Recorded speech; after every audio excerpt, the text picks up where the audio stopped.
Olá pessoal, hoje com muita alegria estamos aqui para fazer um podcast sobre o mês de maio, né, o combate à violência contra a criança, contra o adolescente. Estou recebendo aqui o doutor Alex, que é um delegado que fala e trata muito desse tema. Quero te agradecer, doutor. Agradecer também ao meu amigo vereador Serginho, Obrigado. que foi conselheiro tutelar e também aborda muito bem esse tema. Então hoje a gente vai estar batendo um papo. Queria que o senhor se apresentasse, doutor, falasse um pouquinho mais dos seus trabalhos, de como, né, essa vida corrida de delegado aí. Tá certo. Boa tarde a todos, né? Obrigado aí, presidente. Serginho, satisfação aqui, né? Prazer. Estar aqui com você nesse momento. Então, meu nome é Alex, né? Eu sou delegado da comarca de Ribeirão das Neves. Tem 2 anos que eu estou na comarca de Ribeirão das Neves. Antes de ser delegado em Ribeirão das Neves, eu estava na cidade de Alvinópolis, né, região de João Molevade. E já estou na carreira policial aí há 16 anos, né, como delegado 3 anos, quase 4 anos. E eu tenho uma vida na Polícia Militar de 13 anos aí, né, que eu servi a Polícia Militar também. Sou professor de cursos preparatórios para concursos também, né, na área policial. E recentemente, né, eu tive o prazer aí de mencionar sobre esse tema para a Polícia Militar, né, para os tutores, né, da Polícia Militar que dão aquele curso chamado PROERD, né, que é um programa preventivo aí a drogas e violência, né, de repressão aí a drogas e violência. Então, os tutores, que são os professores que vão trabalhar no PROERD da Polícia Militar, eu tive o prazer, a satisfação de ter sido convidado, né, para tratar sobre esse tema aí com esses mentores. Então, agradeço aí pela oportunidade, presidente, e também, Serginho, Claro. a todos os vereadores aqui de Caeté. Eu agradeço muito a oportunidade e vamos aguardar para ver o que a gente tem para debater aqui hoje, né? Vamos esclarecer aí todas as dúvidas que tiver, e espero aí que seja contente para todos que estão nos assistindo. Muito obrigado, Serginho, se quiser também. Muito bem, obrigado, presidente, né? Parabéns aí pela iniciativa. A gente vê que é um tema extremamente relevante, né? De discutir isso, que envolve a infância, que envolve a adolescência. Para mim é um motivo de muito orgulho, porque já fui conselheiro tutelar, eu sou advogado e estou aqui como vereador, então você acaba contribuindo um pouco, né, de cada assunto aí dentro do possível. Agradecer ao doutor, né? Seja bem-vindo aí na nossa cidade. Eu sei que não é um trabalho fácil, até mesmo para ter esse tempo para vir aqui, é porque o senhor realmente é dedicado, é empenhado, né, nessas causas, e para a gente é com certeza uma satisfação desejar boas-vindas aqui. Obrigado. E vamos discutir o assunto de uma forma mais leve, né, de jeito que a população entenda, que as crianças, que os adolescentes também consigam entender a nossa mensagem, né, que é inibir qualquer pessoa de praticar atos, né, de abuso, de violência contra a criança, contra adolescente. E isso com certeza vai ser muito importante com esse bate-papo aqui. Muito obrigado, seja bem-vindo. Isso aqui é o atual controle informal, né, da criminalidade. Sim. Levar informação a todos aqui. Parabéns aí pela iniciativa, viu, presidente? Não, Todos obrigado. E a nossa ideia é realmente essa, sabe, doutor? De trazer essas informações, que as informações elas quebrem as barreiras muitas vezes das reuniões, Sim. né? Quebrem as barreiras e leve pela internet, não chegue só ao público de Caeté, lógico que a gente vai falar muito sobre a questão da nossa cidade, mas que leve essa informação. E essa semana, né, infelizmente, nos últimos dias aí, até mesmo por causa dessas questões das escolas, e essa semana também teve uma reportagem do Fantástico a respeito, então está um tema muito em voga, né? Mesmo antes de iniciar o mês de maio. E a primeira pergunta que eu quero te fazer é sobre o conceito, né, do crime da pedofilia. Qual é o conceito, como que as pessoas identificam, como que a gente pode ajudar nesse combate também? Então, criou-se, né, no seio social essa nomenclatura pedofilia atrelada a um fato típico. E, na verdade, não existe na nossa legislação nenhum crime de pedofilia. Na verdade, a pedofilia é uma parafilia. O que é uma parafilia? É um distúrbio sexual, né? Então, a pedofilia é um distúrbio sexual, a atração por crianças, sabe? Então, criou-se, fulano é pedófilo, no intuito de dizer que ele é criminoso. Existe o crime de sentir atração sexual por criança e adolescente, mas esse crime não é um crime de pedofilia, essa prática, essa parafilia é tratada como pedofilia. O que eu quero dizer? O ser humano, né, ele tem esses distúrbios sexuais, alguns até apresentam isso. Por exemplo, o idoso, ele tem aquela lubricidade senil, que é uma atração física por um outro ser humano que tem uma idade completamente diferente, completamente uma distância muito grande de idade entre ele. O idoso de 60 anos tem uma atração muito grande por uma pessoa de 10 anos, uma criança de 10 anos. Isso aí é tratado como um distúrbio sexual chamado lubricidade senil. Pode ser tratado como pedofilia? Pode também, tá? Então, existe a figura típica aplicada à pedofilia. A pedofilia torna-se crime por uma previsão do Código Penal do artigo 217-A, que pode se tornar aí o estupro de vulnerável. E o que é considerado uma pessoa vulnerável? O menor de 14 anos. A vulnerabilidade, ela é absoluta, ela não é presumida. Você pode falar assim, o que seria absoluta e presumido, né? Absoluta é que independe da vontade. Manter relação sexual ou manter qualquer prática de cunho sexual, ainda que não tenha toque, tá?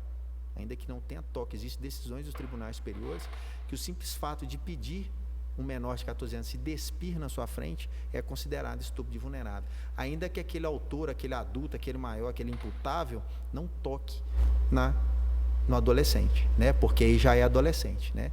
A gente sabe que pelo tratamento do Estatuto da Criança e do Adolescente, menor de 12 anos, né? 12 anos incompletos, criança 12 anos acima até 18 adolescente, né? 18 já é imputável, já é considerada aí uma pessoa já adulta e responde por todos os seus atos.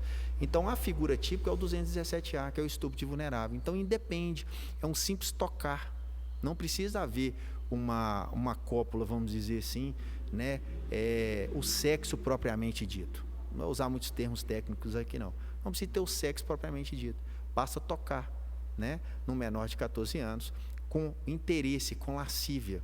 Um beijo, né, lascivo, um beijo de língua, dependendo da situação, pode ser considerado também estupro de vulnerável. Tá? Pode ser considerado estupro de vulnerável. Desde que a vítima, a outra pessoa, o parceiro, tenha menos de 14 anos. Isso vale tanto para um quanto para a mulher.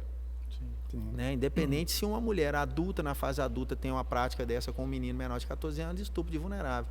Um homem também, maior de 14 anos, aí seria um ato infracional, tem que ser maior de 18 para ser considerado crime. Mas maior de 18 anos que tem um contato com uma menina, menor de 14 anos, um beijo lascivo, um beijo de língua, pode ser considerado, sim, estupro, tá? Pode ser, sim, considerado. Então, essa é o que eu quero finalizar. Esse termo crime pedofilia não existe, essa figura típica. Mas o ato de ser pedófilo, o ato de pedofilia, ele é tratado na nossa legislação como estupro de vulnerável, tá? Então, quando é menor de 14, a diferença, né? Importunação sexual. A gente viu aí, há um certo tempo, que é uma parafilia de uma pessoa, a parafilia chama-se froteurismo. Aquele famoso rela-rela, ou seja, a pessoa tem uma satisfação sexual em encostar, simplesmente encostar em outra pessoa. Dentro de ônibus, a gente chegou a ver isso aí, né? Isso aí seria uma parafilia, chamada de froteurismo, mas ela é tratada com 215-A, que é importunação sexual. Tá? Então, você vê que não existe essa figura típica. Ela é tratada como um tipo penal, juridicamente falando, como importunação sexual. Tá? Agora, se a vítima é menor de 14 anos, é considerado estupro de vulnerável. Ok. E é importante aí, doutor, nessas práticas, né, de crimes, vamos dizer assim, sempre acompanhamento dos pais, né? Porque às vezes a criança, o adolescente, ele não vai ter aquela maldade de identificar aquele ato e até mesmo de buscar apoio, né? Seja da polícia, do conselho tutelar, enfim, dos órgãos aí de proteção. Isso. Então é sempre importante essa participação da família, né? Desse acompanhamento, de observar o tempo todo essas situações, esses riscos aí, ou até mesmo os relatos, né? Que às vezes a criança, o adolescente, ele traz aquele relato E muitas vezes a família ignora. Eu falo assim, pela minha experiência mesmo de conselho tutelar, a gente observava muito isso. A família ignorava, achava que era mentira da criança, que aquilo era ilusão, era fantasia da cabeça dela. Então é sempre importante a participação e buscar os profissionais adequados, né? É igual o Fulvio até tocou no assunto sobre essa questão da prevenção, né? Como combater isso. Isso não tem como acabar, né? Porque é um distúrbio psicológico, né? Da pessoa. Então, a parte preventiva é super importante, a família. E geralmente, Serginho, o que acontece? Serginho, né? Que eu vou chamar de Serginho, porque eu fui chamar de Serginho. Me permita-me. Não. Mas o que acontece? Muitas vezes o abusador presencial, porque existe o abusador presencial e o virtual, né? O abusador presencial, ele é uma pessoa da família, pode ser da família, ou muito próximo da família. Ainda que não tenha contato com a família, um vizinho, por exemplo. Aquela relação de confiança, de confiança, né? É ali que mora o perigo, né? Então aí, como que a família vai detectar isso, né? Perguntou ali, como que a família vai detectar isso? Às vezes na forma da mudança do comportamento daquela criança. A criança volta a fazer xixi na cama, está com 10 anos, voltou a fazer xixi na cama. 11 anos, voltou a fazer xixi na cama. Isso quer dizer alguma coisa, não quer dizer que isso é um sintoma de que está sendo abusado sexualmente. Mas alguma coisa diferente alguma tem, né? coisa diferente aconteceu, sabe? Começa, às vezes se for uma criança mesmo, né? Uma criança de tenra idade aí, sei lá, de 6, 7, 8 anos, começa a ter brincadeiras de cunho sexual, de querer tocar nas partes íntimas dos pais ou da irmã, né? Uma irmã talvez mais velha ou até menor, quer tirar a fralda de boneca, quer tocar em boneca, sabe? Então, assim, a criança começa a ficar muito impetuosa, desobediente demais, agressiva, tá? Isso tudo pode ser um fator exteriorizador, né? Em virtude da criança estar sofrendo aí por esses atos de um adulto aí, essa violência, né? De cunho sexual. Às vezes também, doutor, aquela resistência de estar em ambientes que a criança convivia normalmente com tranquilidade. Exatamente. Às vezes aquele ambiente ali de casa de um amigo, da família, ou até mesmo no ambiente escolar.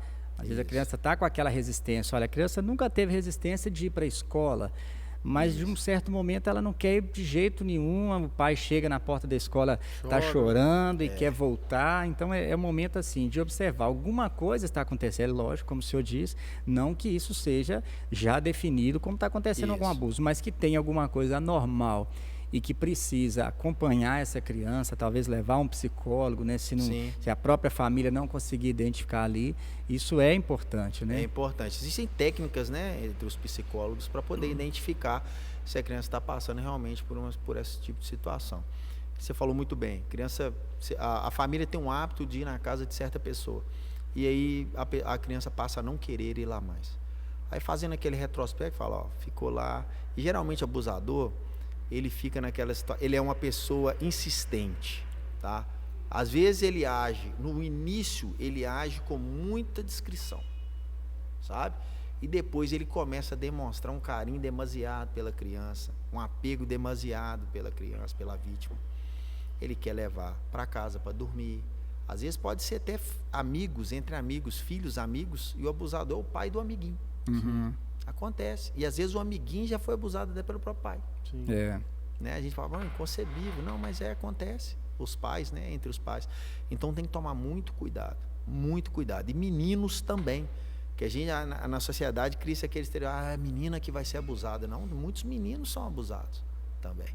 Então, tenta conversar com o filho, né? Tentar descobrir essa situação, ensinar para ele que ninguém pode tocar nas partes íntimas dele, né? A não ser o pai ou a mãe, numa situação muito específica. Deixar a criança ficar tomando banho com o adulto. É normal. Não, não é normal. Não é normal. Faça com que a criança entenda que ela tem direito a ter essa intimidade, essa privacidade. Sim. Que o corpo dela é só ela que pode tocar. Sim. Tá? Então, assim, esses gatilhos que você vai, né, dando para a criança, isso previne muita coisa, porque às vezes a criança já está mais ou menos um pouco direcionada, quando o abusador tenta chegar mais próximo, tenta encostar, a criança, não, para com isso, vou contar para minha mãe, vou contar para minha mãe que você pegou aqui em mim, e tudo. Então, tem que eu peguei um caso uma vez, até recentemente, tem muito tempo não. A criança, o pai, a criança foi morar com a mãe e a mãe foi morar com a outra pessoa. E o pai tiveram uma separação e o filho foi morar só com a mãe. Os dias que o filho ficava com o pai começou a observar que a criança ficava pulando sem parar. Dava uns pulos, ficava pulando, saltitando no mesmo lugar sem parar. E ele falava, fulano, para com isso, você fica só pulando no mesmo lugar e tal. E ligou para a mãe, falou, o que está acontecendo? Fulano só fica pulando, dando uns gritos estranhos e tal, pulando e não para aí, fazendo umas caretas, umas coisas estranhas. Era a forma que ele estava encontrando de exteriorizar aquilo que ele estava passando. Então, assim, o pai teve essa percepção, sabe? Então, tem que observar, mãe, essa mudança de comportamento tem que ligar o alerta, tá? Evitar que criança, fica pegando a criança demais no colo, aquela situação, você vê que é um carinho demasiado injustificado. Quando o carinho é justificado, por exemplo, o pai pega a filha no colo, chega do serviço, não tem nada a ver, não tem problema nenhum. Agora, quando é demasiado, o que é demasiado? Exacerbado, sabe? Muito atenuado, então, aí é complicado, aí tem que passar a observar com maior rigor. E da época minha, doutor, de conselheiro, além dessas situações aí que acaba disseminando nessa situação aí de abuso, quando tem a separação dos pais, porque a criança passa a conviver, às vezes, com outras pessoas que ela não convivia até aquele momento, né? Porque é natural que o ser humano, ele era casado, divorciou, cada um quer reconstruir a vida, né? Quer refazer a família. E a criança fica ali naquele fogo cruzado, vamos dizer assim. Isso mesmo. E aí ela passa a conviver com pessoas que é estranhas a ela até aquele momento. E às vezes acaba criando esse ambiente sem que o pai perceba, sem que a mãe perceba. E outra situação que a gente via muito na minha época de conselheiro, com certeza até hoje acontece, é a questão assim, quando a criança ela está em casa, mas os pais trabalham fora, o pai e a mãe trabalham fora o dia inteiro, muitas vezes fica até a semana toda, em razão da correria, isso é natural, que a gente vinha de uma era que assim, era normal. O pai trabalhava, às vezes a mãe ficava ali cuidando da criança, da casa, da família. Hoje a sociedade não é assim mais, evoluiu. E está certo, e tem que evoluir mesmo. Mas acaba que aí, às vezes, a criança, em muitas situações, às vezes não foi planejado aquele momento de ter um filho, né? Não que tenha sido ruim para a família, mas que às vezes não era o momento que a família às vezes estava planejando. A mãe às vezes está no novo emprego, o pai está no novo emprego, que demanda muito tempo. Exige deles essa ausência do lar, né? Que vive o dia todo, a semana toda, e a criança passa a conviver com terceiros o tempo todo, às vezes com a avó, que já está mais idosa, né? Com o avô, com os tios, que não tem às vezes aquele tempo e aquele pique e até mesmo o domínio daquela criança na questão do respeito. Quantas vezes a gente vê uma criança falar, você não é meu pai, você não é minha mãe, e aí acaba favorecendo essa convivência da criança com estranhos, né? Que está ali, que acaba aproximando, vendo essa ausência e propiciando esse ambiente aí. Era um dos casos que a gente via muito aqui em Caeté. Era isso. Aí quando você ia identificar, os pais ficavam fora a semana inteira. Aí quando chegava no final de semana, a criança já tinha passado por uma série de situações a semana toda. Então, se não tiver aquele acompanhamento diário nessas questões do comportamento, você só vai ver uma alteração de comportamento no dia a dia, né? É isso que eu ia falar. Não tem como você notar uma alteração se você não acompanha. Não tem. Ainda mais quando se é no ambiente escolar. Se você não está ali naquele dia a dia, no sábado e domingo que você está ali, você não vai ter Você tocou num ponto aí importante, até pauta nossa aqui. Quem são as pessoas que devem, né, identificar, que são compromissadas a identificar? O artigo 18 da ECA fala, né, que quem são as pessoas que devem zelar pelo bem-estar, a proteção integral da criança e do adolescente? Todos nós, toda a comunidade. É o vizinho, é o professor, né, é o primo, é a tia, é a avó, todos nós. A polícia, né, num controle estatal também, mas aí já passa por uma segunda esfera, né, que a polícia não consegue estar em todos os lugares ao mesmo tempo, né, cuidando de todos assim, de maneira, vamos dizer assim, até ruim, né? Você imagina a polícia convivendo, onde você for, a polícia está com você. Está no restaurante. Parece ser um eterno criminoso. Tem um policial aqui do meu lado. Eu estou aqui no restaurante, estou seguro. Isso vai te causar bem? Não vai. Né? Tem as pessoas hoje que são celebridades, elas dispensam muitas vezes essa segurança, até para ter um momento de lazer, né, com a família, com o ente querido. Então, a professora, o ambiente escolar, ele é um ambiente que ele é muito favorável a identificar esse tipo de situação. E as professoras, né, diretores, pedagogas, coordenadores de escolas têm obrigação de notificar. Tá? Eles têm obrigação de comunicar às autoridades do município aqui de Caeté acerca da possibilidade de que aquela criança esteja sendo vítima de algum abuso, né, de alguma prática criminosa. Não só maus tratos, a criança chegou marcada, a criança mudou muito o comportamento, a criança está com brincadeira de cunho sexual dentro da sala de aula, o que está acontecendo? Porque às vezes a criança presencia, né, atos sexuais até dentro de casa. E isso é uma violência. Sim, claro. Tá? Isso é uma violência. Inclusive tem um crime específico para isso, né? No próprio Código Penal, artigo 218 lá em diante, tem uma figura dessa. Então, questão de prostituição, né? Também, eu não sei se é o caso de Caeté, porque eu não conheço muita realidade, mas eu creio que não tem essa situação aqui. Pelo menos mas não claro, né? Não claro. Então, existem lugares que isso é uma prática comum. Crianças e adolescentes sendo expostos à prostituição. Quem tem que fazer esse controle? Toda a sociedade, todos nós. Então, você tocou num ponto muito bom aí, questão da escola. Papel importantíssimo da escola, comunidade escolar, né, de ter esse grupo de trabalho. Aí eu vejo que às vezes fala assim, não vamos expor porque a gente vai estar entrando no âmbito, não sei, familiar. Não, sua obrigação é notificar. Mas e se não for nada, eu vou ser responsabilizado? Não. Porque você fez a sua obrigação. Você fez a sua obrigação de comunicar a quem de direito deverá o quê? Certificar se se trata realmente de uma situação concreta ou se aquilo é só uma outra situação, né? Que a criança também pode demonstrar um outro comportamento relativo a essas questões de cunho sexual, até por meio das redes sociais. Sim. Aí entra a questão do abusador virtual. Às vezes o pai e a mãe também não estão sabendo, Fulvio, não está sabendo. Mas a criança tem um livre acesso a um aparelho telefônico. E ali ninguém tem controle. E existem hoje instrumentos para você controlar o acesso do seu filho. O Google Family. Isso é muito importante. Até se você puder ser mais detalhado sobre isso, porque é uma coisa que a gente tem visto muito, né? Essa até cobrança social mesmo, né? Uma cobrança da sociedade de que os pais procurem entender mais desse funcionamento. Saiu uma reportagem no domingo no Fantástico sobre um aplicativo, que é o Discord, que era utilizado para vídeos, né? Para chamadas de vídeo e etc. E que estavam sendo utilizados de uma forma muito ruim. E às vezes o pai, por ser mais velho, por não ter um acompanhamento tecnológico, não ter um conhecimento tecnológico, ele não consegue cercar nesses momentos também. Às vezes é aquele pai até incisivo, que olha a mochila, que olha como é que está na escola, que procura, mas por não ter conhecimento, ele acaba tendo alguma dificuldade ali de fazer essa gestão na rede social. Então, se você puder falar sobre isso, para a gente vai ser muito importante. Então, voltando àquela questão, o abusador virtual, né? Às vezes não é o vizinho, não é o amigo, não é o tio, não é a tia, não é ninguém próximo. O avô, a avó, não é ninguém. O abusador virtual, uma pessoa que aquela criança não conhece, mas de alguma forma usou uma isca para atraí-la, sabe?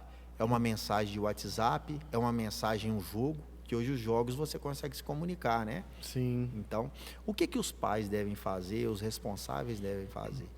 Se for necessário ter um aparelho telefônico com essa criança, da própria criança, que não seja o do próprio pai, que aí o pai ainda consegue no histórico de navegação e ver o filho, quais sites que ele está vendo. Pelo YouTube, quando o pai clica para selecionar um vídeo no YouTube, aparece toda uma listagem da biblioteca. Né, da biblioteca, daquilo que foi visto anteriormente. Então dá para o pai ter um controle. Mas existem outros mecanismos, a própria Google tem o Google Family. Né? Se você cede um aparelho telefônico para o seu filho, você vincula a sua conta do Gmail com a do seu filho. E ali você só habilita para ele o YouTube Kids.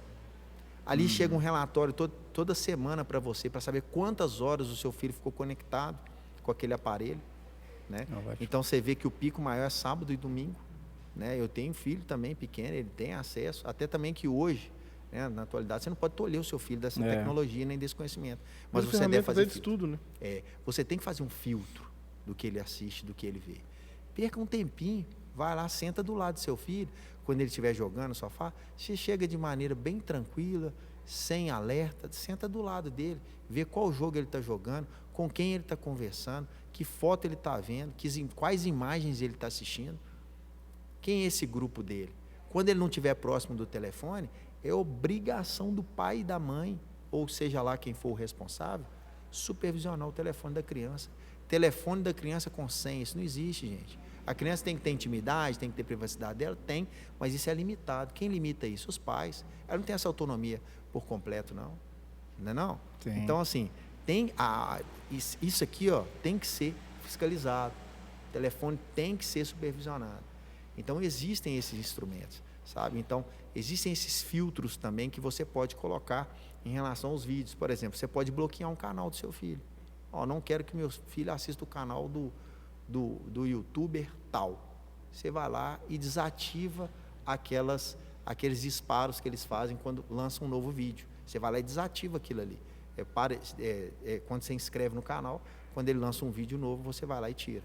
Agora, existem, né, canais, conexões, quando a criança ela é muito incisiva, muito envolvida com a tecnologia, ele consegue acessar a Deep Web. É a internet das trevas. É um local da internet que não é fácil o acesso, mas que lá tem todo tipo de crime, de coisas horríveis. Você falou sobre essas questões dos desafios, Sérgio. A criança, ela é motivada por desafios. A forma de abordagem do abusador, ela pode variar, tá? Ela pode variar com o oferecimento de um jogo grátis. Ela pode variar com o oferecimento de um produto, uma camisa do Neymar, uma chuteira, mas antes ele traça um perfil da vítima. Ele vai bater num papo descontraído. De que você gosta? Você joga futebol? Não. Qual jogo você mais gosta? Qual videogame você tem? Qual marca? Você disputa um campeonato tal nas redes sociais e vai nos jogos, enfim, ele vai traçando. Depois que ele traça o perfil da vítima, ele começa a outra fase, que é o quê? Tentar conquistar a vítima e aproximar-se ao máximo dela. Ele quer ser o mais agradável possível, porque senão ele não consegue a confiança, né? Não, acho que é da nossa época, que nós não somos tão velhos assim. Mas você lembra quando sua mãe falava com você assim? Não aceita nada. Não aceita nada de ninguém. Se alguém te der bala na rua, você não pega não, né? Assim, hoje está desse jeito. Não aceita contato de ninguém que você não conheça. Se a criança tem um WhatsApp, controla o WhatsApp dela. Ô pai, tem senha no meu telefone. Não, tira a senha. Se não tirar a senha, você toma o telefone. Meu pai falava isso quando eu era jovem, né? Quer ter liberdade, começa a pagar suas contas, começa... Porque acaba que, eu acho que é um pouco disso mesmo. A gente tem que ter a liberdade, tem que ter o espaço, sim, mas controlado. Tem que ser dentro de um espaço controlado. Isso. Até essa liberdade. Porque senão você não vai conseguir domar, entender o que está acontecendo, participar desses processos, né? E o abusador virtual, ele começa, depois que ele traça esse perfil e começa a conquistar a vítima, ele começa a querer ganhar a confiança dela para o lado de satisfazer a parafilia, que é a pedofilia. A satisfação sexual dele, ainda que virtual. Se eu te mandar uma foto, você manda uma foto sua? Mando. Você não pode contar para o seu pai nem para sua mãe, não. Se contar, ele não vai ter aquele presente, aquela situação. E ele vai tentando conquistar a vítima ali de forma a prendê-la para ela não exteriorizar isso. Quando vê, já aconteceu. Já mandou foto do corpo, já recebeu fotos de outras pessoas, né? Na verdade, não é a foto do próprio abusador.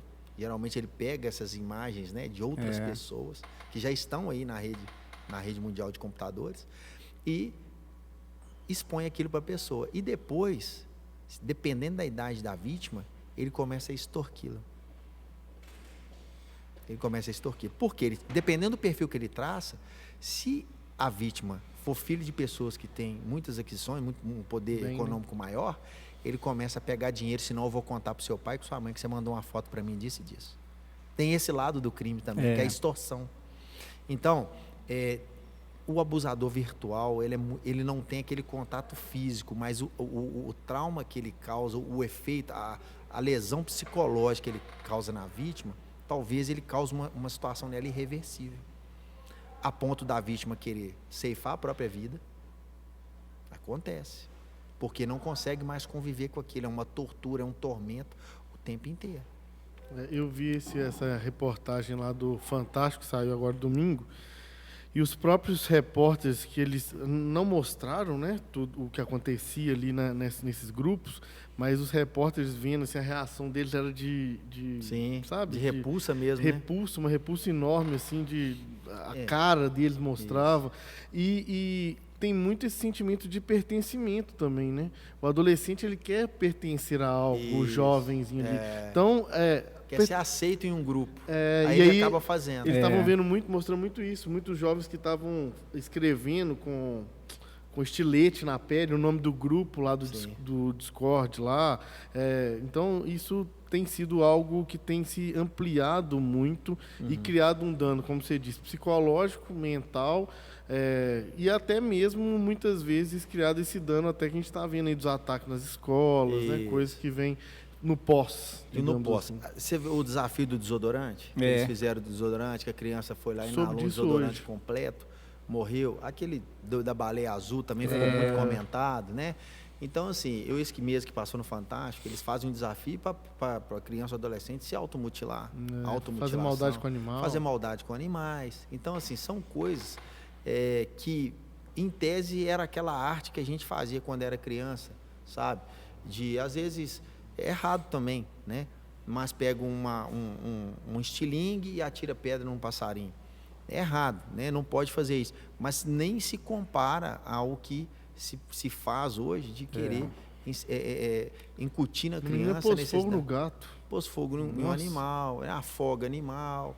Então, assim, são coisas muito ruins. Então, só para fazer um parênteses aqui sobre a questão das escolas. Às vezes a professora vê uma situação dessa, pega um aluno com o telefone fazendo esse tipo de coisa e não quer indispor com a família, não quer indispor com o poder público, não quer vamos dizer assim, né? Ganhar esse destaque de que denunciou. Existem várias ONGs hoje, vários canais na internet para denunciar tanto pedofilia quanto maus tratos aos animais, etc. Tem vários canais hoje, vários canais. Eu trouxe até a listagem de alguns, se quiser, depois eu posso, então vocês mesmos podem. A gente posta também com vídeo. Posta junto com vídeo, né? As pessoas, os canais, que você faz aquela denúncia anônima. Aquela denúncia ela vai para o Ministério da Justiça e Segurança Pública e dentro daquele endereço da localidade, lá em Brasília, eles distribuem, né, para a unidade da Polícia Civil de cada região do país. Tá? Aqui a gente está falando em nível nacional. Tá? É tudo concentrado, esses bancos de informações em um lugar só, e dali ele e é exigido uma resposta. Sim. Confirma a denúncia? Confirma. Foi instaurado o quê? Um inquérito? Foi. Já foi encaminhado para a Justiça? Sim. Então tem todo encaminhamento. Tem todo encaminhamento. Por quê? Depois eles cobram, o Ministério Público, depois pelas vias formais. Cobra pelo CNJ, cobra do Poder Judiciário. E é uma cobrança, assim, a fins de controle para saber o que de fato aconteceu. Quando eu trabalhava no Conselho Tutelar, acredito eu que seja dessa forma ainda, a gente recebia muita denúncia, vamos dizer assim, né, do Disque 100. Disque 100, ainda Vinha muita, e assim, eles ficam em cima mesmo cobrando. Isso. Eles mandavam para o e-mail do Conselho Tutelar, eles ligavam, assim que eles mandavam no e-mail, eles ligavam, perguntavam, olha, enviei um e-mail para vocês receberam? Então, confirma para mim no e-mail que vocês receberam, a gente tinha que confirmar. Tinha um prazo para dar uma resposta, eles mandavam para o Ministério Público, em cópia, aí no mesmo tempo o Ministério Público também encaminhava para a gente, olha, recebemos essa denúncia do Disque 100, vocês receberam aí? Então, a gente recebia por telefone, né, que eles mandavam, pelo e-mail do Disque 100 e pelo e-mail do Ministério Público e por ligação do Ministério Público. Então, recebia 4 vezes a mesma notícia. E a gente apurava e, dado aquele prazo ali, a maioria era em torno de 30 dias, quando era uma coisa mais simples, mas se fosse mais urgente o prazo era até menor, e eles ligavam pedindo resposta. Qual foi o encaminhamento? O que vocês fizeram? Identificou? Não identificou? Então, tinha que mandar a resposta lá para ficar. Então, eu acho isso muito importante, porque... e a gente, às vezes, recebia essas denúncias mais sérias, mais graves, elas vinham pelo Disque 100 porque a gente via muito isso. Aquele medo de represália, às vezes, de um vizinho que viu, mas fala assim, olha, eu não vou... Não quer não quer se envolver, fica com medo. O familiar fala, nossa, eu vou indispor aqui com a minha família, eu queria muito exteriorizar isso aqui, mas isso vai me gerar uma demanda particular muito pesada. Vai no canal, Disque 100, Disque 100 e seleciona lá pela opção, e consegue também pelo contato telefônico direto. E eu via também, assim, que às vezes, principalmente por parte da escola, quando vinha, muitos pais tinham dificuldade para aceitar aquilo, A intervenção, que né? era pior.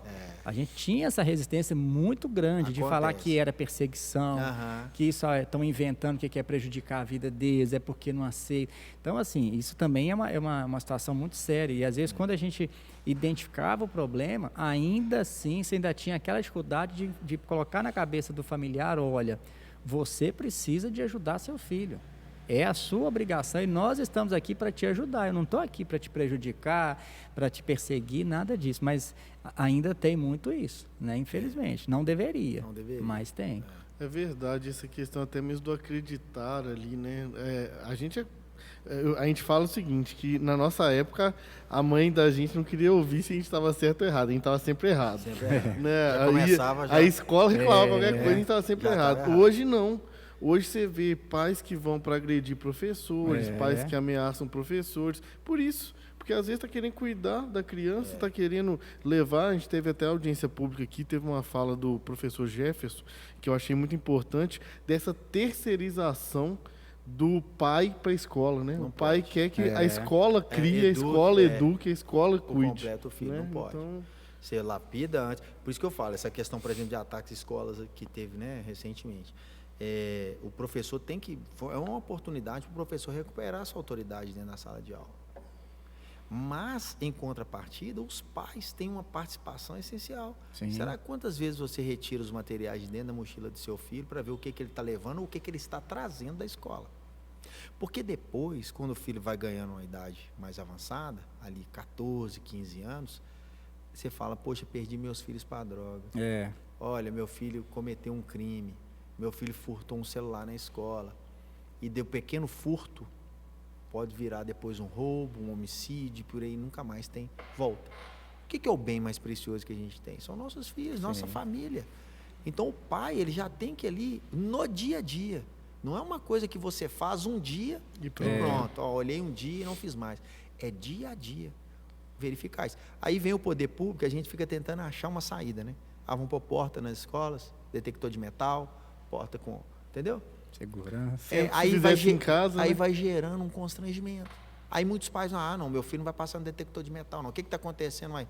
Você pode ajudar em casa? Que aí o poder público nem está afim de gastar com isso, não. A gente está querendo viver uma sociedade bem pacífica, do jeito que sempre fomos, né? Mas é o que eu falo, a criminologia fala criminologia cultural, né? A gente acaba replicando muitas coisas da cultura norte-americana aqui no Cone Sul. Isso também é um fator. Verdade. E outra, importantíssima, é a espiral do silêncio. Tanto para pedofilia, quanto para violência doméstica, quanto para ataque em escola.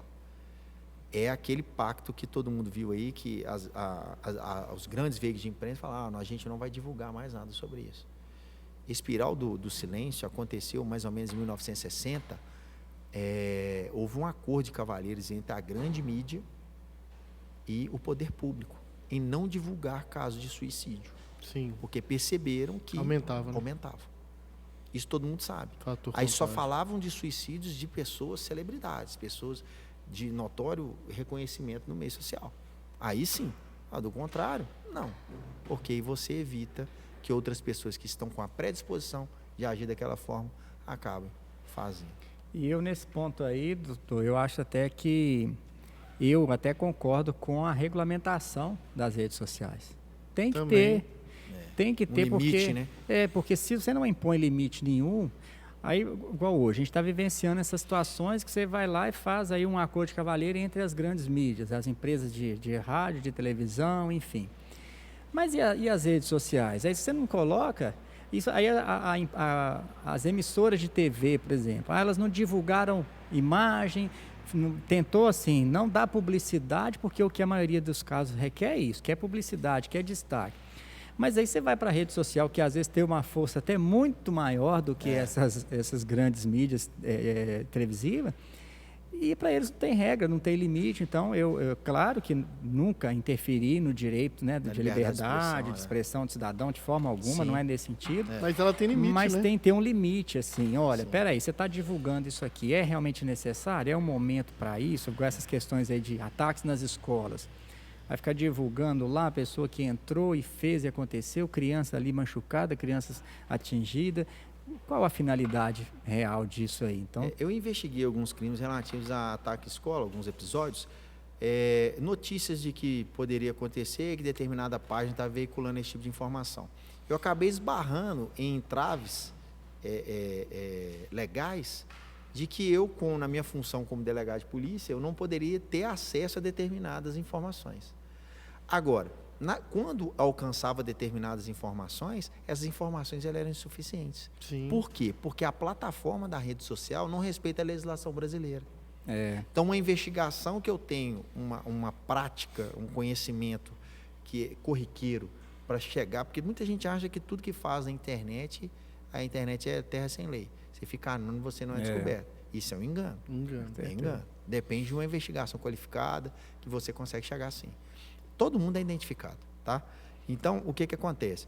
O problema é que essas plataformas das redes sociais, às vezes, não respeitam a legislação brasileira. E quando a gente vai pela técnica que a gente tem um instrumento legal, que a gente pode fazer alguma coisa, né? Você esbarra numa situação e fala assim, não, mas esse dado nós não temos, nós não fornecemos, nós suprimimos esse dado a gente não acompanha. Então, além dessa proposta, né, legislativa aí, que tá em tramitação, Na pele das fake news. é aumentar a capacidade das autoridades na ponta da linha. Mas você viu o que o Estado está fazendo agora? Eu vi até sobre o Telegram, porque o Telegram não queria fornecer algumas informações. O Estado foi lá e bloqueou o Telegram. Sim, já aconteceu com o WhatsApp também. Com o WhatsApp também, exato. Mas antes eram ações muito isoladas, né? Isoladas. Assim, aconteceu, eu lembro uma vez o WhatsApp, um juiz lá do Nordeste conseguiu esse embargo. Isso. Agora não, agora o Estado está entrando diretamente, sentando com essas empresas, falando, olha, se não me fornecer as informações para combate ao crime, nós vamos bloquear, porque... Né? Então, assim, a gente na ponta da linha, lá na ponta da linha, a autoridade ela tem que ter uma ferramenta de trabalhar, e é uma ferramenta ágil, rápida. Porque se alguém programa um ataque ou uma manifestação, vamos dizer, criminosa, se eu for seguir todos os trâmites, você é advogado, você sabe, for seguir todos os trâmites legais que a legislação me impõe, eu vou conseguir ter sucesso nessa informação uma semana depois, se for rápido. Tá? Então, isso é um ponto que a gente também precisa melhorar. Né? E essa questão aí de, principalmente fake news, é um crime assim que eu vejo como muito sério, porque dele você incentiva vários outros. Você faz uma divulgação falsa de que uma pessoa, ela sei lá, ela está envolvida com a esposa, com o marido do outro. Uma difamação pelas redes sociais. Uma coisa que a princípio parecia brincadeira de mau gosto, parecia conversa fiada. Mas isso pode desencadear um crime muito. Você não sabe a reação do outro. E o dano que você causa ali talvez é reversível para a imagem da pessoa para o resto da vida. Exatamente. Esse aqui é o problema. Então, eu sou a favor, assim, né, da liberdade de expressão, desde que você esteja certo de que aquilo que você está divulgando é verdadeiro e é necessário. Porque nem tudo que é verdadeiro também é necessário você divulgar. Né? Você vê esses casos aí de violência nas escolas. Sim. É verdadeiro? Porque está acontecendo, infelizmente aconteceu. Mas é necessário divulgar pelas orientações dos outros órgãos? Da espiral de silêncio. E aquela questão disso, né? O que isso vai trazer de benefício e malefício? O malefício é muito maior, para que divulgar, né? Igual a questão da pedofilia, né? Se você fica demais, falando demais, pode ter um benefício, pode alguém falar, se eu for na polícia resolve, se eu for em determinado local resolve. Mas também pode a pessoa falar assim, não, está acontecendo demais, eu tenho essa predisposição de fazer isso, eu vou fazer isso. Aí vai lá e violenta. Existe a diferença da informação, né, de trazer a informação, olha, vai naquele canal, procura, igual você falou, e tem vários canais que são anônimos para denúncia, do que você vangloriar ou, de alguma forma, mostrar quem pratica aquilo. Então, quando você mostra, muita gente leva para o lado errado, leva para o lado, esse cara está na televisão, esse cara apareceu, tudo que muitas pessoas às vezes querem. Né? E aí elas utilizam disso como existe até um caso, que para mim é mais emblemático ainda, que é o dos Nardoni. Quando eles jogam a criança, né, do prédio, e aí mídia, começa a aumentar o número de casos de crianças sendo jogadas da janela. Sim. Então a gente monta. Eu vejo muito isso aí também na questão das grandes facções. Porque se você fala muito, hoje eu vejo que tem emissora que já não fala mais o nome. mensagem, fala, olha, uma organização criminosa, ponto. Porque você fala muito, você demonstra força, demonstra poder. Isso. E tem gente que às vezes já está com a mente fraca, vamos dizer assim, para seguir para o lado da criminalidade. E ele fala, ó, essa é forte mesmo, porque forte. toda hora eu vejo aí que está dominando. Então, Isso. assim, isso a gente vê que realmente é muito, muito importante ter essa percepção, né? Sobre essa questão da informação, nesses casos até dos crimes contra adolescentes, né, nos abusos e etc., para o senhor, assim, que tem essa experiência, você acha que é importante ter nas escolas, talvez, a educação sexual, né? Porque eu acho que as pessoas confundem muito. Porque quando você faz uma educação sexual, você não vai estar ensinando ninguém a transar, ninguém a fazer o ato sexual, né? Mas você vai estar ensinando o que pode, o que não pode. Você vai estar ensinando... Eu me lembro, na 7ª série, a professora ensinando pra gente sobre o uso de preservativo. Sim. Então, são coisas que vão te marcando e talvez esse ensino até de, ó, pode tocar aqui, não pode tocar, não deixa ninguém. Você acha que você vê como algo positivo? Preventivo, muito bom, é excelente. Acontece nas escolas, né? Agora tem que ver como que isso é passado. Então tem que ter uma padronização nesse sentido, para que também não, na ponta da linha também não tenha um profissional que acaba de alguma forma deturpando aquela informação, aquela forma de passar o conteúdo. Entendi. Mas muito importante ter palestras, né? No ambiente escolar, palestras sim no ambiente escolar, explicando, né, para determinadas idades. Aí a gente também tem que entrar na questão, né, dessa fase. E por quê? A maneira que orienta-se um determinado público, talvez não é ela igual, tenha que passar, não é igual, tem que passar pelo crivo de um profissional qualificado, de um psicopedagogo, de um psicólogo, né, realmente que tem aquela capacidade de transmitir aquela informação necessária, mas de uma outra maneira, né? E para o público adolescente também já tem uma informação um pouco mais séria, uma informação mais robusta, mais técnica, né? Então isso é muito importante. Agora, na questão da situação, vamos dizer assim, né, do reparo em relação às pessoas vítimas desse tipo de crime, o município tem que ter um local acolhedor, tem que ter um local, um ambiente acolhedor, e isso não pode ficar na conta da polícia, tá? Não pode ficar. Eu falo assim, a polícia tem uma participação grande para realmente responsabilizar quem pratica esse tipo de crime, né? No caso, o estupro de vulnerável ou o ato mesmo da pedofilia. Mas a polícia não pode ser o carro-chefe e um fim em si mesmo. Ah, vai ser a polícia que vai resolver isso aqui, eu vou levar para a polícia. Tá, a polícia vai resolver. Mas a gente precisa da união aí com especialista, com o conselho tutelar, importantíssimo. O próprio poder público, a prefeitura, se vai criar centros aqui, né? Se vai ter uma legislação que vai obrigar a ter um centro de apoio, de acolhimento, né, a essas crianças e adolescentes vítimas, e seja um atendimento de portas abertas. Isso. Sem cadastro. Porque quando você começa a cadastrar, registrar demais, você cria um bloqueio, um obstáculo da pessoa procurar aquilo ali. Então, o Conselho Tutelar, geralmente o Conselho Tutelar, ele vai lá e faz um papel pacificador. Ou, às vezes, ele faz o preventivo quando alguém denuncia. Alguém vai lá e comunica, ele vai e começa a fazer um acompanhamento. A família não quer, a família não quer, a família não quer, a família não quer. O Conselho Tutelar tem que acompanhar. O Ministério Público também tem que vir atuar para tutelar o direito da criança e do adolescente, que é um direito coletivo, né? Sim. Entra por essa parte de ser um direito coletivo. Então, é importante também que o município tenha essa visão, tá? De fazer esse atendimento especializado. Não pode, levou para a delegacia. Delegacia é um ambiente apropriado para você entrevistar uma criança, um adolescente, vítima de crime sexual. E hoje a gente tem uma legislação que ela acaba também, vem uma legislação, que é a Lei 13.431, se não me engano, ou 13.341, de 2016. A lei da escuta, né? É, a lei da escuta. Então, essa escuta especializada, uma criança que é vítima, criança e adolescente vítima de crime sexual, tem que ter uma autorização judicial para ser ouvida. Não é, chega na delegacia e começa a contar como que foi, como sei o quê. Aí tem uma pessoa lá esperando um atendimento de um boletim de ocorrência de um furto. Tem um outro que quer um atendimento de um boletim de ocorrência em relação a uma perturbação do sossego, seja lá o que for. E a criança, o adolescente está lá com a mãe, com o pai. Um ambiente péssimo. Péssimo, não é um ambiente, não é que a delegacia é um ambiente péssimo. Não, péssimo por isso, porque ele já é vítima, já né? É vítima e ele está num ambiente constrangedor. Constrangedor, Não acolhe da maneira que deve ser. Então, por isso que a legislação ela traça até algumas diretrizes também, para que essas salas, esses ambientes de escuta, a forma que deve ser, a maneira que deve ser feito, e isso acaba colocando aí uma obrigação para as autoridades de polícia judiciária, a autoridade policial delegada, os juízes também. Quando vai no âmbito do processo, na fase processual, como que vai tratar aquela informação, aquele depoimento? Como que vai ser feito? De que maneira? Como vai ser colhida aquela informação? Né? Então, pela Polícia Civil, eu já fiz encaminhamento de adolescentes para o atendimento psicológico.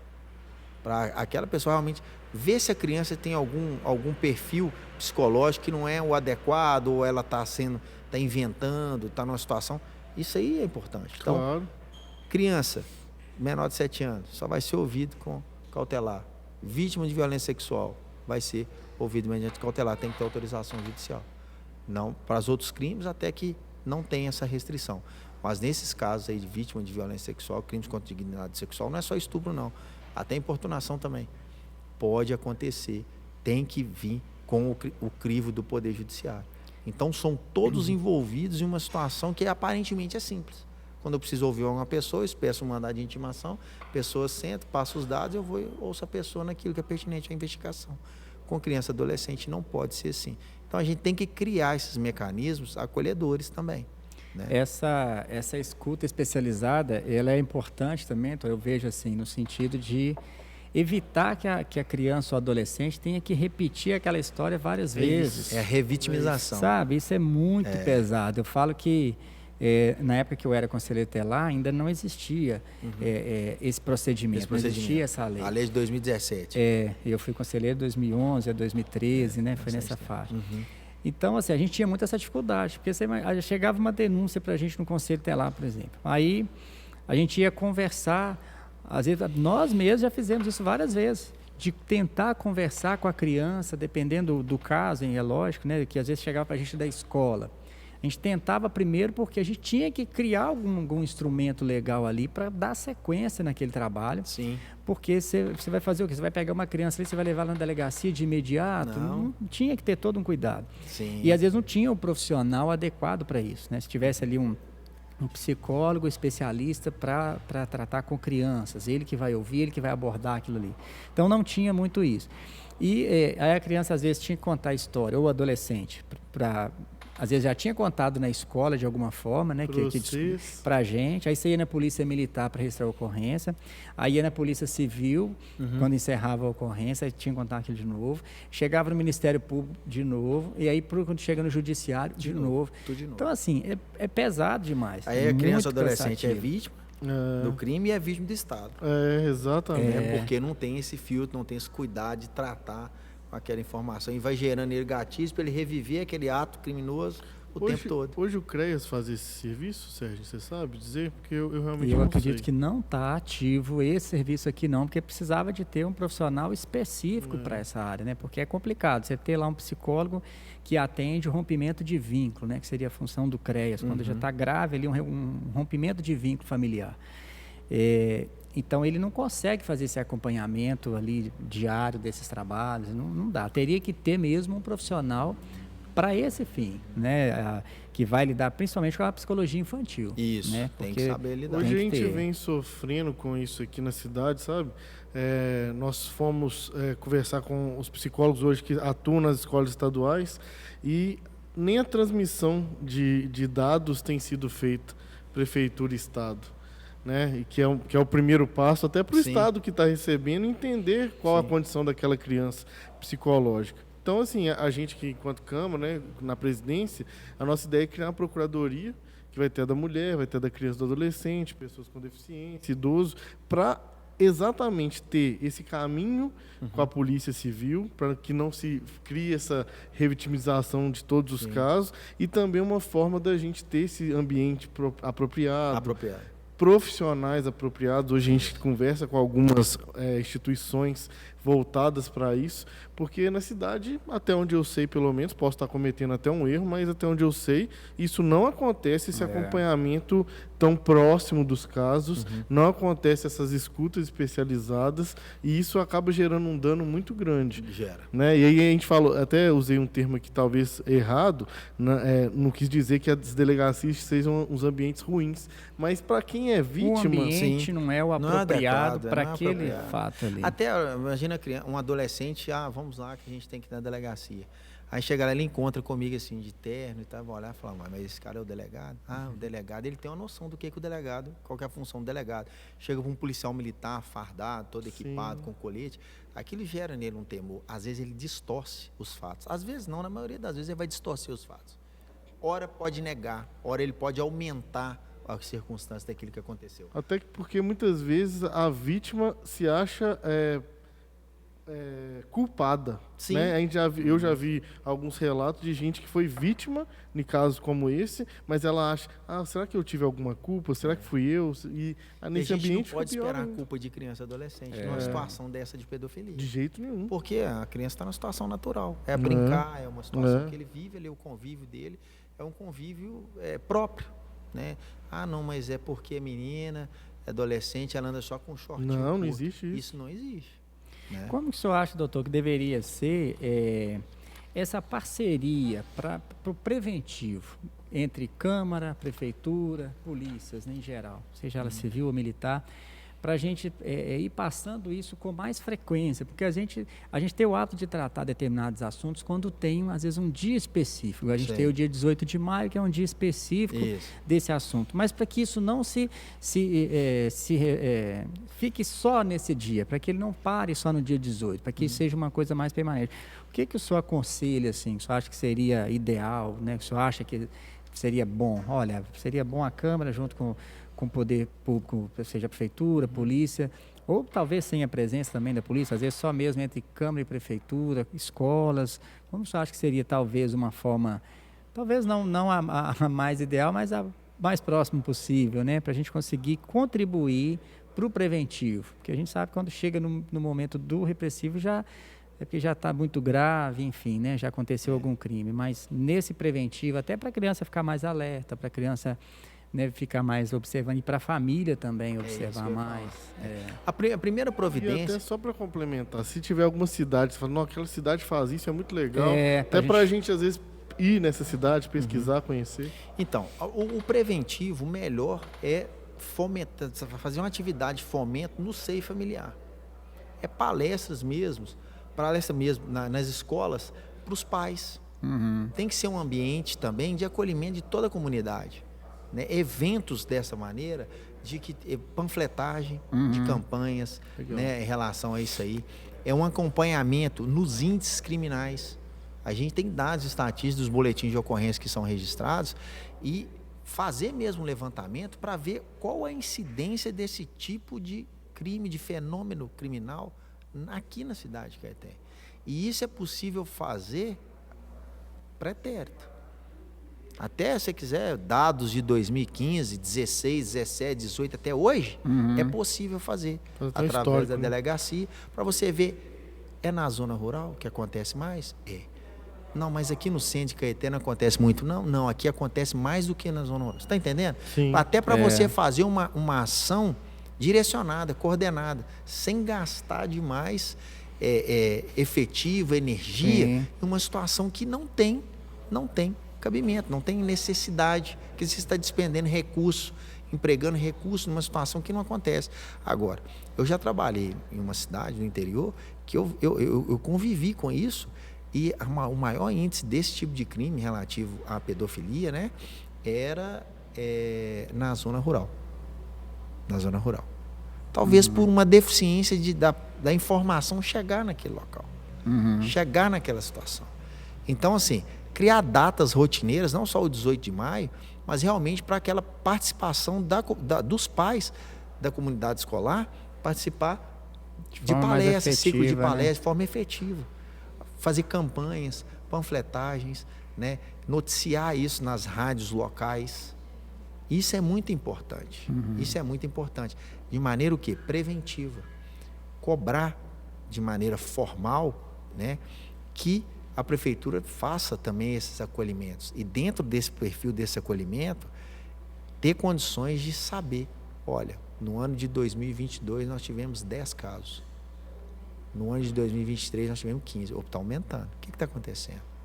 A rede de saúde é importante. A rede de saúde também é importante. Porque a rede de saúde, quando ela faz esse primeiro atendimento, né, ela é capaz de também fornecer esses dados, essas informações, para fazer um emprego mais racional da polícia, do dinheiro público, da Câmara fiscalizar e cobrar se realmente a prefeitura está despendendo recursos, está efetivando aquela política pública mesmo, né, de um fenômeno que acontece aqui na cidade relacionado a essa questão da pedofilia.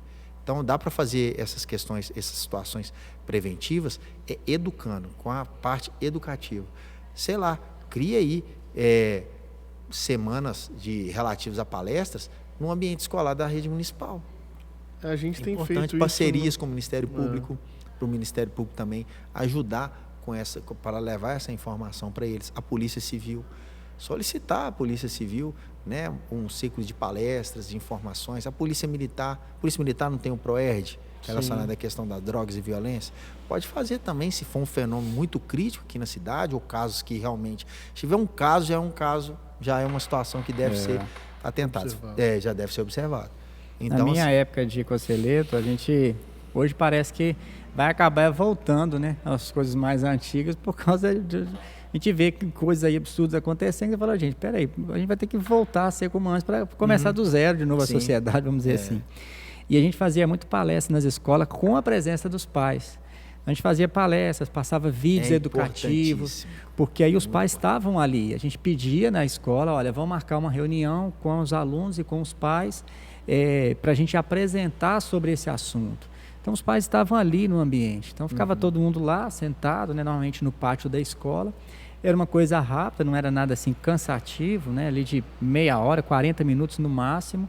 E ali a gente falava, levava um psicólogo, normalmente ia um policial militar que acompanhava a gente, conselheiro tutelar. E a gente passava um vídeo simples, assim, que mostrava assim, olha, por que você pode observar no seu filho um comportamento estranho? Perda de rendimento escolar, né, inquietação, o menino para quieto, o menino dormia a noite toda, mas o menino agora acorda a noite inteira. Às vezes aquele medo de ficar perto de alguém. Então, eram umas coisas rápidas, assim, que os pais começavam, às vezes, sem a gente falar nada diretamente para um pai, ele falava, gente, eu estou observando alguma coisa do meu filho, será que tem? E sempre chamava a gente depois, né? Às vezes acontece muito isso também, né? O presidente tem feito várias palestras de diversos assuntos aí nas escolas, e eu tenho observado isso. Encerra a palestra, quer conversar porque a pessoa tem aquele receio, principalmente o adolescente, de expor, naquele momento ali, né, de falar assim, está acontecendo com você, e ser zoado pelos outros colegas, então assim, tem isso aí.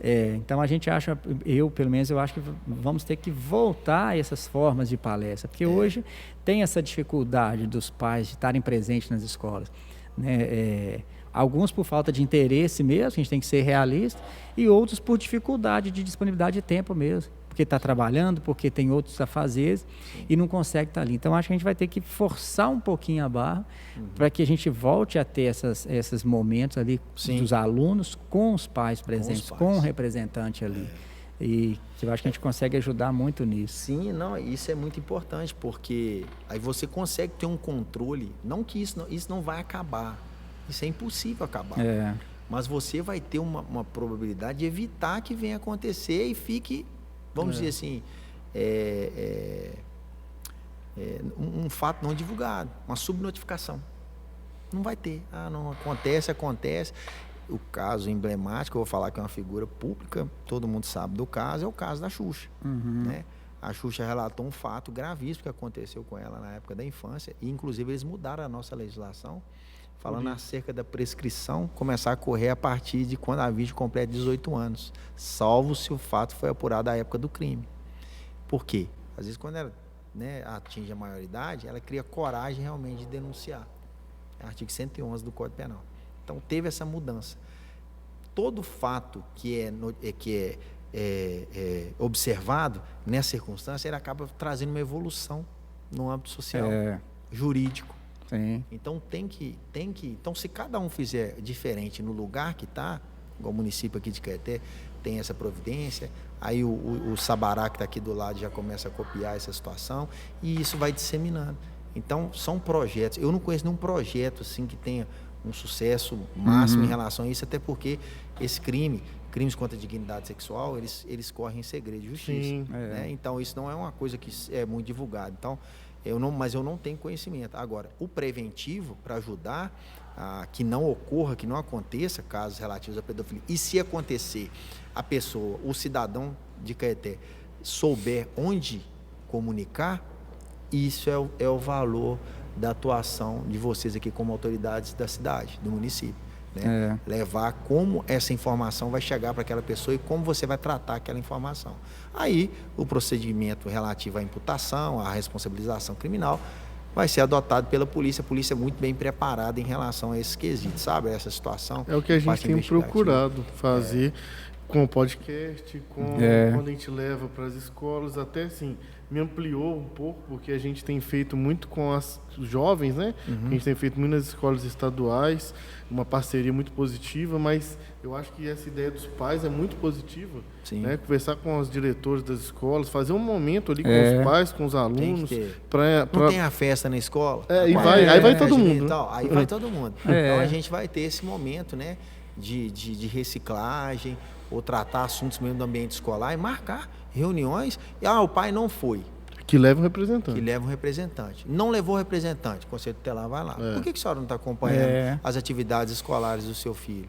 Não, porque eu trabalho, eu moro sozinho, não sei o quê. Não, você tem alguém e tal, então tá. Então senta aqui, eu vou tratar com você aqui sobre o que deu. Tá aqui a cartilha. É isso. A senhora pode ler a cartilha, que isso aqui foi tratado na reunião, sabe? Então, assim, tem várias formas de você comunicar com essas pessoas de maneira rápida e filtrar esses dados. Por exemplo, você usando o Google Forms. Você usa aquela planilha com um barema, né? São uns quesitos já pré-programados. Quando a pessoa te devolve aqueles dados, você não precisa ir à casa dela. Por isso que eu te falo. Às vezes, você tendo esse link, até por um QR Code, colocado até na rede do comércio, né? É possível a pessoa... Todo mundo tem um celular hoje. Todo mundo. A pessoa coloca a câmera lá, faz a leitura do QR Code, entra lá no Google Forms e responde. Vai ter os dados dela lá, trata esses dados com o sigilo necessário e passa aquela informação. Dentro do Google Forms, você pode pôr um vídeo educativo lá no final, para a pessoa assistir o vídeo. Entendeu? E hoje você tem o WhatsApp, por exemplo, você poderia muito bem criar, por exemplo, não é um professor ser responsável pela turma X. Ele cria o WhatsApp da família ali. É possível. Né? Isso acontece em Belo Horizonte. Lógico que ela não vai tratar ali de um caso individual, mas para mandar um vídeo, para mandar um informe, para mandar sobre uma reunião, para mandar o Google Forms, para preencher. Então, assim, são coisas que a gente usar a tecnologia para o bem, sabe? Pro bem. Porque a gente vê o lado ruim, mas a gente tem que ver que a tecnologia ela traz muitas coisas positivas também. Sim. Que a gente tem que ter essas formas diferentes, porque tem tanto esses crimes presenciais, como tem eles virtuais, né? Como a gente já está falado aqui.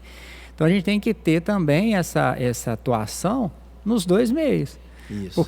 Por isso que é a importância, né, do podcast, porque você está chegando pelo meio virtual.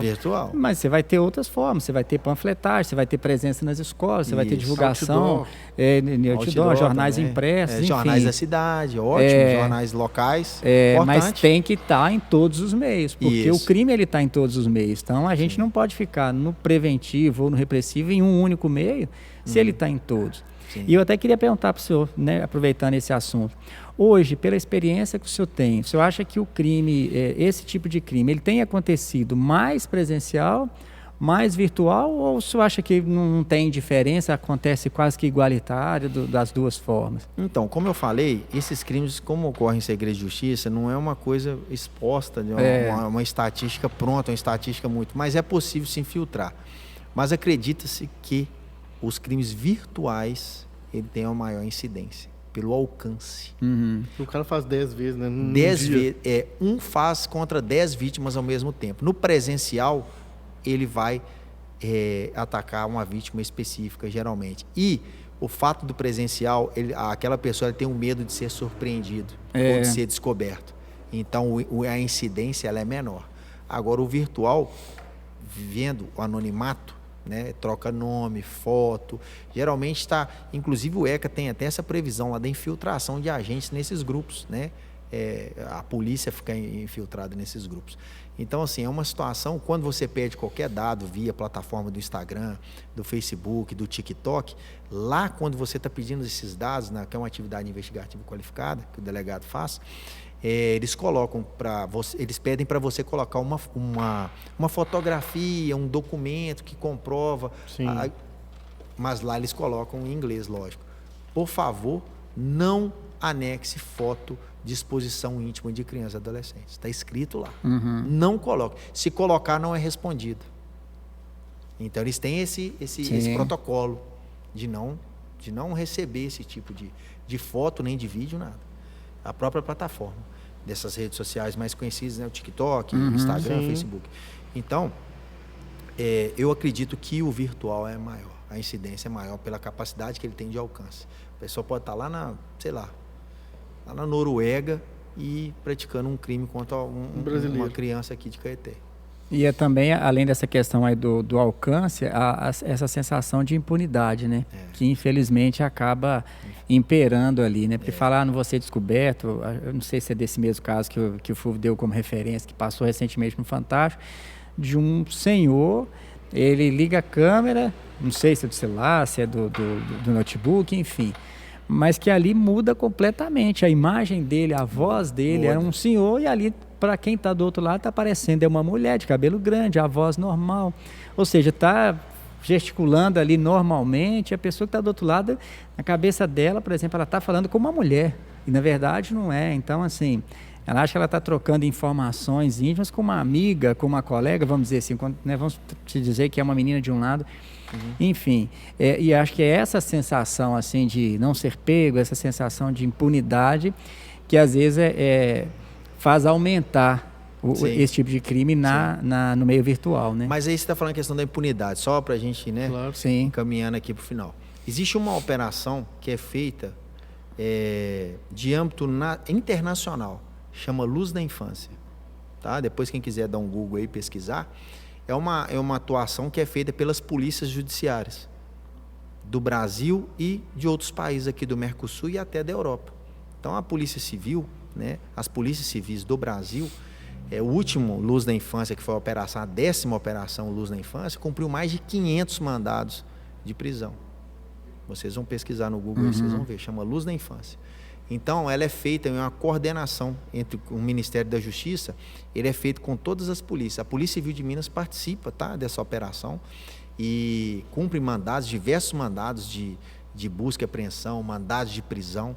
Tá? Então, em virtude dessa atuação, dessa repressão qualificada. É uma pesquisa que se faz, identifica determinada pessoa e dali vai buscando qual grupo que essa pessoa participa, qual rede social essa pessoa veicula suas imagens, com quem que essa pessoa tem contato. Porque geralmente os abusadores, eles têm um grupo próprio, eles vão se juntando e eles vão fazendo uma conexão. E nessa conexão, o Estado consegue ir lá e prendê-los e reprimi-los nessa prática. Tá? Então, todo ano tem essa operação, chama Luz da Infância. Ótimo. Muito bom. Serginho, tem mais alguma questão? Não, eu acho que para mim está ótimo. Então, quero primeiro agradecer aos dois. Quero, Serginho, que você possa fazer uma fala final aí também. E ao doutor também, finalizando aqui esse podcast, que com certeza foi muito positivo, muito produtivo. Agradecê-lo, viu, doutor? Obrigado. Estar com a gente aqui, trazendo todo o seu conhecimento, todo o seu, né, campo de trabalho aí, para que a gente possa realmente levar para frente, levar para mais pessoas. Então, vereador Sérgio. Mais uma vez, né, agradecer ao presidente e agradecer, doutor, pela vinda. Seja muito bem-vindo aqui, né, na nossa cidade.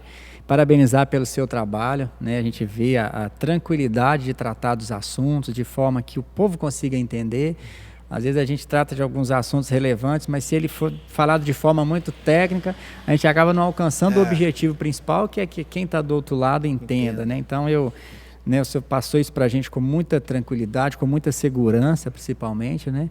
E desejar sucesso na sua carreira, no seu trabalho e deixar à disposição, né, a Casa Legislativa, o meu mandato, inclusive, né, para aquilo que puder somar aí com o trabalho, troca de experiências e desejar a todos, né, que estiver assistindo, que acompanhar o podcast, que tire o melhor proveito, né, que passe aos familiares, passe aos amigos, porque a ideia nossa é essa, né, de ajudar na prevenção.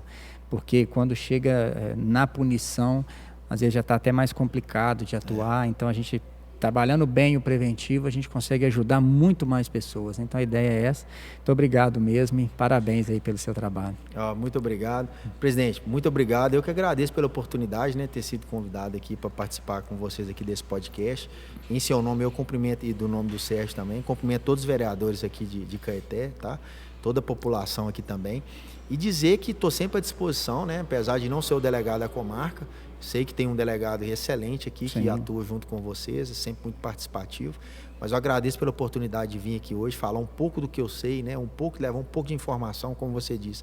Então, a maior clareza possível, né, para que essas pessoas realmente recebam essa informação, isso seja levado para o seu ambiente familiar e que, dessa forma, passe a proteger mesmo seus familiares, seus entes queridos, né, seus filhos, sobrinhos, primos, né.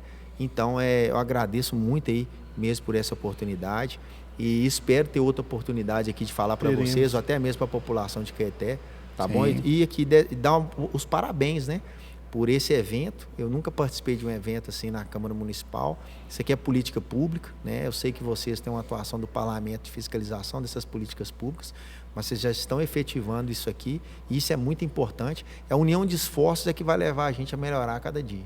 Né? Tanto do Poder Executivo Municipal, o Parlamento, o Ministério Público, o Poder Judiciário, as polícias civis, né? Polícia Civil e Militar também, agindo todos em conjunto, e a participação social. Claro. A participação social nas questões de segurança pública, ela é de extrema importância, porque é da população que geralmente a gente, na maioria das vezes, né, é que a polícia ela é provocada, é que o poder público é todo provocado, e isso vai fazendo a comunidade, a sociedade, o munícipe aqui de Caeté realmente se sentir protegido, acolhido, né?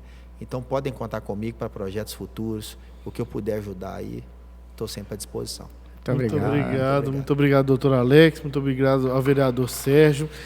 Esse é mais um podcast da Câmara, tratando aqui sobre uma questão tão relevante, que é o combate ao abuso e à violência contra crianças e adolescentes. Sigam as nossas redes sociais, no Instagram, Facebook, também estamos no Spotify e no YouTube. Então sigam nossas redes. Essa é uma dos debates que estamos trazendo aqui para casa, dentre vários outros que traremos, né? A casa fazendo sempre um mês temático, levando às escolas, levando aos fóruns que acontecem aqui na Câmara. Muito obrigado aos dois, muito obrigado a todos e um grande abraço. Um abraço.